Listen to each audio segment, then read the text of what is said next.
Le buzz a mis ses habits de lumière pour vous parler de la 91e cérémonie des Oscars. Autant vous le dire, hein, on a passé l'aspirateur sur le tapis rouge juste avant l'arrivée de notre invité. C'est nickel. Nos téléspectateurs le savent, sur Paramount Channel, on sait recevoir. Merci Laurent Veil d'être avec nous. On est content que tu sois là. Tu animes tous les dimanches en clair sur Canal+, Rencontre de cinéma. Et le 24 février, tu seras sur le tapis rouge des Oscars avec Kad Merad.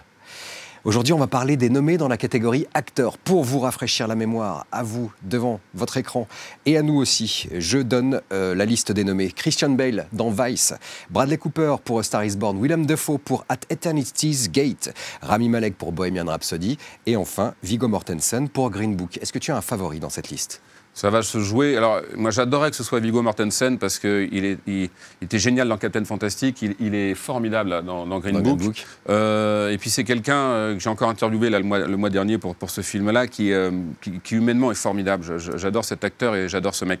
Après, je pense que ça va jouer entre Rami Malek et Christian Bale, entre Freddie Mercury et Dick Cheney. Ouais. Les deux qui ont pris un Golden Globe. Exactement. Meilleure comédie et meilleur drame. Meilleur drame. Là, pour le coup, ils ne pourront pas prendre chacun un Oscar. Voilà, ça va jouer entre les deux. Moi, j'aurais envie que ce soit Rami Malek. Je trouve qu'il fait un boulot incroyable. Et puis, c'est aussi quelque part façon de rendre hommage à Freddie Mercury. Bien sûr. Et voilà, donc j'aimerais bien. Justement, alors, la grande révélation de ces derniers mois, c'est Rami Malek. Alors, on le connaissait déjà, évidemment, pour la série Mr. Robot. Il avait pris, d'ailleurs, un Emmy Awards du meilleur acteur dans une série télévisée dramatique pour cette série en 2016. Il est génial. Dans Bohemian Rhapsody. Il est hyper touchant. On imagine même qu'en fait qu'il est très différent du vrai Freddie Mercury, mais il compose justement une espèce de nouveau personnage comme ça. C'est une prestation qui t'a parlé, qui t'a touché. Oui, sa prestation m'a touché. Elle n'est pas évidente parce que c'était une bête de scène, Freddie Mercury, et je trouve que la façon dont il l'incarne, c'est avec beaucoup de respect. Et tu as raison, et c'est aussi lui qui a ramené Freddie Mercury, tu vois, à ce qu'il est. Mais je trouve qu'il est formidable. J'aime beaucoup le film. Je ne suis pas fan des biopics. En général, c'est toujours pareil. Ils partent de rien. C'est la fulgurance, la montée, l'apothéose, derrière la défonce, la dope, et la déchéance et la rédemption. À peu près tous les biopics sont construits comme ça. Je trouve que celui-là, justement, pour la première fois, on voyait comment bossaient les musiciens. Je trouve ça formidable dans Bohemian Rhapsody de voir comment Queen, qui avait finalement un répertoire très très varié, arrivait à composer, à chercher sur Bohemian Rhapsody, sur tous leurs numéros, quand ils ont fait un peu de disco, un peu de rock. Et c'est la première fois, je trouve, que dans un biopic, on voit enfin comment bossaient les mecs. J'ai appris d'abord qu'il avait été marié, ce que je ne savais pas, Freddie Mercury, qu'il a eu une femme qui a compté dans sa vie tout au long de sa vie. Jusqu'à la fin de sa vie, il a légué, je crois, la moitié de son héritage. Ce qui est dément. Moi, je ne savais pas. Alors, je dois t'avouer que je ne suis pas un fan de Queen à la base. C'est pas ce que j'écoute comme musique. Mais j'ai appris. En plus, on apprend des choses. Donc, j'ai trouvé ce film vraiment formidable. Et lui, il est incroyable parce que c'est toujours compliqué, moi, je trouve, de jouer une icône, parce que Freddie Mercury, c'était une icône, tu vois, sans faire trop ou pas assez, en étant dedans, ou alors en faisant des mimiques, des grimaces. Et je trouve qu'il se sort mais remarquablement de tout ça, quoi. Et en plus, pour la petite histoire, le mois dernier, j'étais dans un célèbre hôtel parisien, j'interviewais Timothée Chalamet, je rentre dans l'hôtel, sur qui je tombe, Rami Malek, qui était là. Donc, je vais pour faire Timothée Chalamet, je vois Rami Malek. Timothée Chalamet qui aurait pu être nommé d'ailleurs pour on peut peut-être parler des oublis, mais il a été oublié. Il y a surtout Steve Carell, qui est génial dans Vice, et qui est génial dans ma Beautiful Boy, et qui n'apparaît nulle part. Alors ça, c'est un grand mystère. Et Steve Carell aussi dans le film de Robert Zemeckis, il était pas mal aussi. Oui, non, mais lui, c'est pareil, enfin... Quand on le voit chez Judd Apatow il y a quelques années et ce qu'il fait aujourd'hui Steve Carell, c'est étonnant. C'est incroyable. C'est incroyable. C'est un acteur qui s'est révélé. Je te l'apprends pas, l'Académie des Oscars raffole des métamorphoses physiques. Rien que sur les 4 derniers gagnants du meilleur acteur, on a Eddie Redmayne dans la peau de Stephen Hawking, Leo DiCaprio dans The Revenant et Gary Oldman dans Winston Churchill, dans Les Heures Sombres.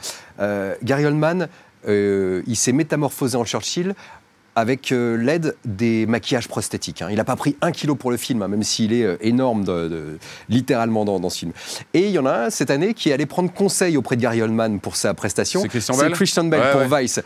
Donc Gary Oldman lui dit non, moi j'ai pas pris de poids, je me suis fait aider des maquillages et tout.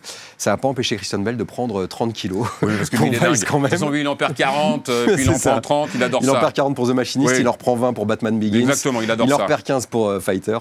Après, le film est intéressant, Vice, qui est un film évidemment politique, sur George W. Bush et surtout donc sur Dick Cheney qui était vice-président, mais dont on voit dans le film, c'est lui qui tenait les rênes un petit peu parce que l'autre est tellement neuneux, George W. Bush, qu'il passe son temps à jouer au golf. Exactement, voilà. C'est ce qu'explique le film. Et sincèrement, Christian Bale fait une incroyable performance sous la direction d'Adam McKay, qui est un réalisateur moi que j'aime beaucoup en plus. Donc c'est vraiment un long métrage intéressant. Après, il va falloir choisir entre les deux. C'est pour ça que j'ai dit Rami Malek, mais si c'est Christian Bale, on va pas crier au scandale. Hein. Juste pour l'anecdote, donc Christian Bale qui joue Dick Cheney, il a pris le Golden Globe et dans son discours de remerciement, il a remercié au passage Satan de l'avoir inspiré pour sa prestation en Dick Cheney. C'était génial.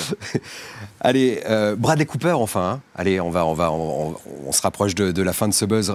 Bradley Cooper, il réussit l'exploit d'être nommé meilleur acteur et aussi meilleur film. Ouais, c'est lui pas qui a meilleur porté, réal, mais meilleur pas film. meilleur réalisateur. Ouais. C'est lui qui a porté ce film Star is Born. Hein. Il l'a coécrit, il l'a réalisé. Ça, lui aussi, hein, là, il s'inscrit dans la tradition des grands acteurs qui deviennent de bons réalisateurs. Oui, mais j'aime beaucoup la carrière de Bradley Cooper, de comédien, aujourd'hui de réalisateur. Je crois d'ailleurs, je ne vais pas dire de bêtises, mais qu'il a signé justement un contrat avec une major pour pouvoir réaliser, je crois, 3 ou 4 films. Et puis, il a une démarche intéressante. Après, voilà, moi, je suis pas fan de Star is Born. Donc, c'est difficile pour moi de parler de Bradley Cooper par rapport à Star is Born. Je préfère parler de Bradley Cooper quand il est chez Clint Eastwood ou quand... Dans La Mule, en ce moment. Oui, dans La Mule, par exemple, exactement, mais, ou dans American Sniper. Mais j'aime vraiment bien ce mec-là. Donc, je pense pas que sa performance lui permette de décrocher l'Oscar cette année. Ok, allez, un mot de conclusion. Tu penses quoi du cru de ces acteurs cette année-là? Non, il est plutôt pas mal. Il est plutôt bien. Il y en a un qui a un vrai capital sympathique, c'est Viggo Mortensen. Et puis, il y en a deux qui vont se battre. C'est Christian Bale et Rami Malek. Voilà. Ouais. Et tu l'auras compris, ton cœur balance plutôt vers Rami Malek. Ouais. Allez, moi aussi, je mets une pièce sur Rami Malek. Merci d'avoir été avec nous pour ce spécial Oscar, Laurent. Et merci à vous de nous avoir suivis. On se retrouve très bientôt sur Paramount Channel. Et d'ici là, faites-vous une toile.